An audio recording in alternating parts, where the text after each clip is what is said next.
number one, try not to focus on your conversion rates, okay? And you brought up, did you play poker, by the way? Or? Yeah. Okay, so you brought up poker. I'll tell you something that a good poker coach of mine said, which is he said, like, I don't know my own win rate. I've never really thought too much about my own win rate and exactly trying to boil it down, and here's why, right? So in order to know your win rate in poker, it takes a lot more than 10,000 hands. Probably takes 20,000, 100,000 hands to really know your true win rate, right? You can know you're winning in 5,000, 10,000 hands, but to know your win rate, you have to do a lot of hands. And by the time you are at 100,000 hands out, you better not be the same poker player you were 100,000 hands ago, otherwise you are stagnant, and that's tragic, right? Also, the game is constantly changing. You're playing with different people, different stakes, et cetera, right? So trying to track that, it's a fool's errand. The most important thing is to track, am I winning? And then am I doing things that I'm finding higher expected value on specific situations that are in my control, right? That's the way to think about it. Trying to get obsessive about like, oh, my win rate went up by 0.1 big bets per 100 or some shit like that. Like, no, fucking who cares? Similarly in game, what you should be tracking is, am I doing better than I was last month? Or if you're going out a lot, maybe am I doing better than I was 2 weeks ago? And certainly you better be doing a lot better than you were 6 months ago, right? That's the key thing, and the key comparison is you against yourself, right? Because if I tell you some kind of like, this is my conversion rate, and I will give you a number at the end of this, kind of. I'll kind of give you a number at the end of this. But if you're trying, this is Todd's conversion rate, and I'm here, all you're gonna be is just disappointed for a really long time, right? You're just gonna be frustrated by that. And you're gonna be like, oh, this could be better, and this could be better, and it's just gonna get you in your head, and you're gonna get negative about it. And so who the fuck cares, right? Is it actually, you want to measure things that matter and measure things that actually drive the needle for you, not measure things for just like, you know, like mental masturbation comparison. Does that make sense? So don't compare yourself to me, compare yourself to your past self. And the beautiful thing about game is there's where you start and there's perfect game, which none of us are ever going to get to, even including me, right? But if you get from here to here, your life got tremendously better with women and in general. And if you go from here to here, your life got tremendously better. And you go from here to here, your life got tremendously better. And that's what's happened for me, right? The first year I learned game, did I even sleep with a girl the first year I learned game? I don't even know if I did. I think it took me, it took me right around a year. So I came in as a virgin. I never slept with a girl before that either. But it took me around a year to have sex for the first time. But in that first year, my life improved drastically, right? I got to the point where I knew I could get dates. I got a lot of dates. I was getting like, this is really bad how many dates I got before I had sex the first time. It's really sad.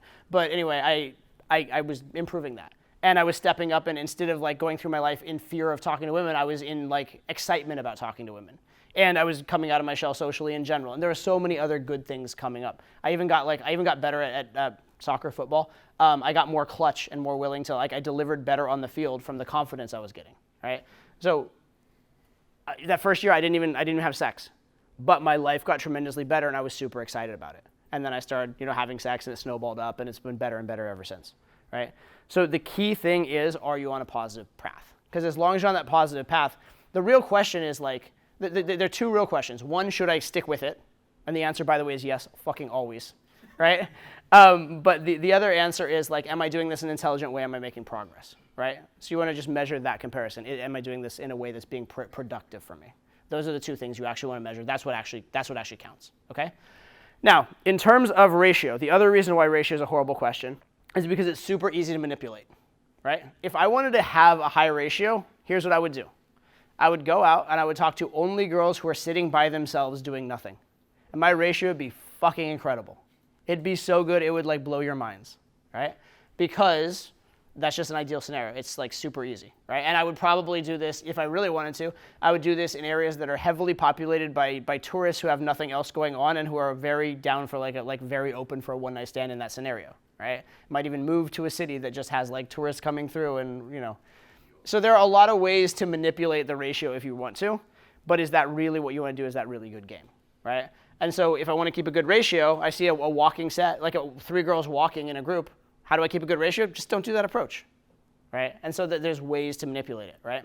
Or if I wanted to keep a good ratio, like if I was all concerned about ratio, let's say I'm talking to a girl in a nightclub and I think there's like a 40% chance of, that's actually pretty high, but it's a good chance anyway, but I'll say 20% chance of this going somewhere. And I could go find another girl that I like my ratio, speaking of ratios, my ratio of pulling a girl on a particular night, if I'm really trying, I'm probably going to take a girl home about 80% of the time or something like that, right? Between like all the girls I can talk to in a night and stuff like that. So if I stay in this one that's a 20% versus go and like have an 80% chance, which is smarter game? 80% or 20%? But which is better ratio? Staying with the 20%, right? So there's all these ways to manipulate ratio if you care about that or if that's what you're focused on. Right, so you should be focused on your overall success, not on your per set success. Okay. Now that said, I will give you some numbers, and the reason why I'll give you these numbers is because there's one very good lesson out of them. Not because you should care about the ratio, but because there's a good lesson.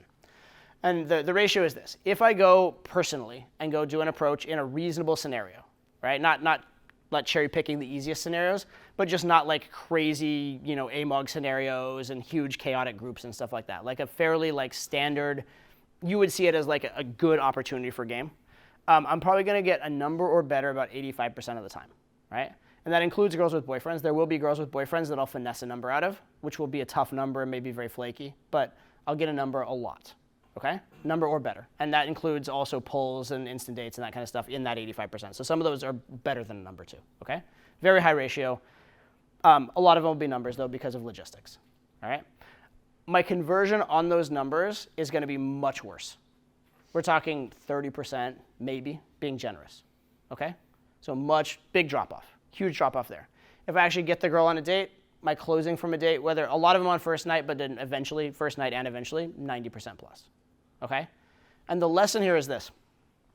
The in-person parts of game, it's possible to have a very high ratio as you get good. The phone and follow-up parts of game, either it's not possible or I suck at it. One or the two, right? But the drop-off there is tremendous by comparison, okay? And so it actually, coming full circle to what James talked about, it points out the importance of making your numbers solid, right? If you're getting a 30% conversion on your, I'm gonna have to run numbers as I do this speech right now, but if you're getting a 30% conversion on your numbers, and you do something that could take that up to 60% on a particular number, but it's going to make it like that 25% of the time you don't get the number at all because you were too polarizing or didn't go for it, it was worth it. Failing to get the number 25% in order to make the number twice as good is absolutely worth it, and you should be aware of that. And so you should take the risks in person to make sure that most critical sticking point, that most critical point of drop-off is as well handled as possible, right? You should do anything and everything to try and make it solid. And that's the major lesson from the ratio stuff. But I don't want you guys being like, oh, so Todd gets a number 85% of the time, and I get a number 10% of the time, and fuck my life, right? No, it doesn't, like, you're where you're at. And if you go from 10% to 15%, that's fucking awesome, right? And if in the process you also get more confident and carry yourself better, that's also incredible, right? And if your conversion, here's an ironic thing. You know the guys who have the best conversion on phone numbers? Beginners. Absolute total beginners have an incredible conversion on phone numbers because every single time they get a phone number, the girl's been in love with them for 6 months before getting the number, right? They only get numbers from the absolute gimmies. And so their number conversion is very high. Then intermediates have the worst conversion. They get super, super low because they're learning to get numbers, but they're like flaky and they're doing it wrong and different stuff like that. And then advanced guys start to get the conversion rate up again, right? But don't worry about the raw numbers. Worry about your overall success. Worry about comparing yourself against yourself.